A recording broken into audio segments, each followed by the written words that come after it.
Bismillahirrahmanirrahim. Assalamualaikum warahmatullahi wabarakatuh. Pada kesempatan kali ini kita coba lanjutkan pembahasan untuk nomor 31 sampai nomor 35 soal KSN Kabupaten tahun 2021 untuk bidang ekonomi. Ya, kita lihat untuk nomor 31 nih, 31 penerimaan pajak terbesar dalam struktur penerimaan pajak pemerintah pusat di Indonesia adalah, nah, penerimaan pajak ini materinya materi tentang APBN ini. Nah, kita lihat kalau melihat kondisi sekarang ini yang masih terbesar penerimaan pajak pusat yang diterima oleh pemerintah pusat itu sudah jelas pajak penghasilan PPH, bisa dilihat di struktur APBN kita. Jadi pajak penghasilan ini punya porsi yang cukup besar. Nah, untuk PPN walaupun sekarang naik dari 10 menjadi 11%, tapi pajak penghasilan masih lebih besar.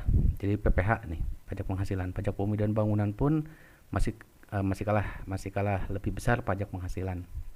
Nah, ini bisa dilihat di materi tentang APBN. Bisa dibaca lagi lah untuk nomor 31. Nomor 32 ini selain pendapatan asli daerah, sumber penerimaan lain pemerintah daerah di Indonesia di kabupaten kota ini tentang APBD berarti adalah dari pemerintah pusat. Jadi ada alokasi dari pemerintah pusat. Nah, penerimaan dari pemerintah pusat tersebut antara lain berupa dan disebut. Nah, ini kita lihat di sini.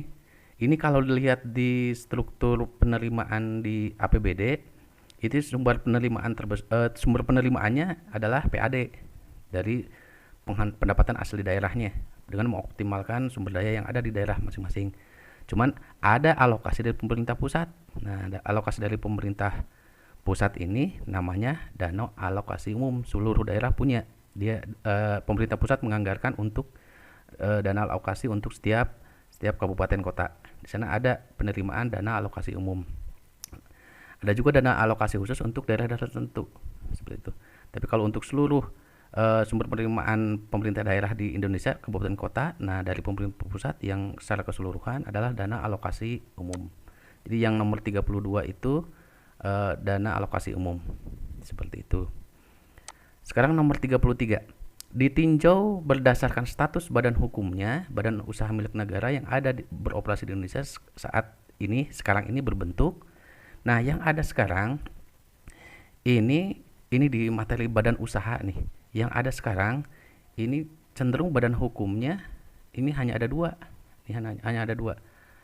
Perum, perusahaan umum, dan perseroan terbatas. Perum Damri, personal terbatas PT nih. Kalau di bank untuk BUMN yang sekarang ada. Jadi jawaban nomor 33 ini status badan hukumnya ini sudah jelas hanya ada dua nih, pada Perum dan personal terbatas. Perbedaannya, kalau Perum biasanya mengutamakan pelayanan, tidak berorientasi ke mendapatkan laba. Tapi kalau PT biasanya sudah BUMN yang orientasinya sudah ingin menghasilkan laba. Nah, Perum cenderung untuk pelayanan, cenderung untuk membuka satu sektor yang belum banyak dimasuki oleh swasta atau memang harus dikuasai oleh negara seperti itu.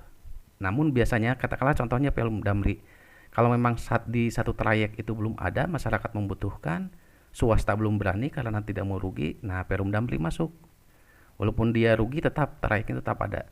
Nah, ketika sudah ramai trayeknya, swastanya masuk, nah Perum Damri ini biasanya akan keluar kalau memang sudah tidak memungkinkan lagi. Tapi yang sekarang terjadi, Perum Damri masih tetap di trayek-trayek tertentu seperti itu.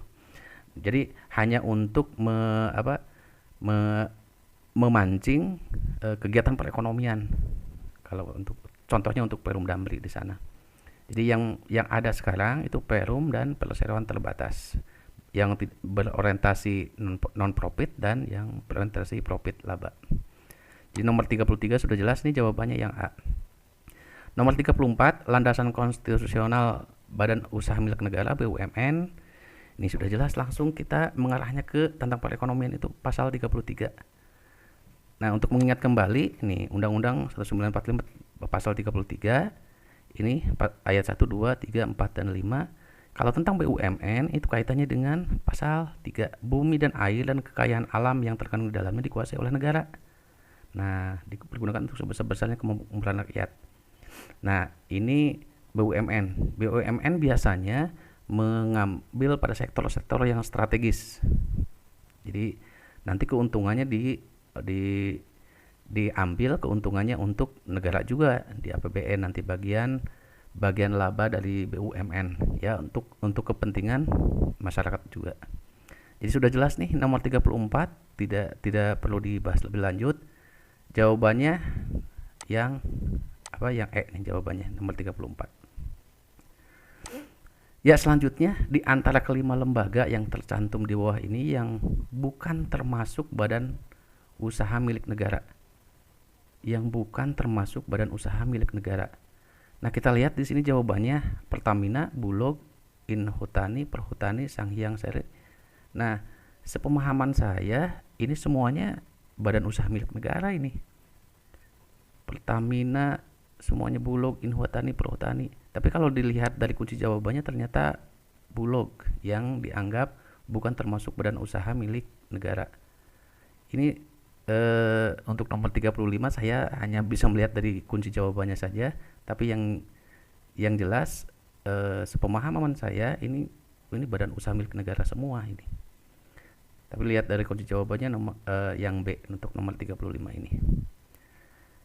Ya, silahkan nanti dilihat kembali kondisi terkininya seperti apa, atau mungkin Bulog sudah bukan BUMN lagi, tapi yang sepengetahuan saya Bulog pun masih BUMN.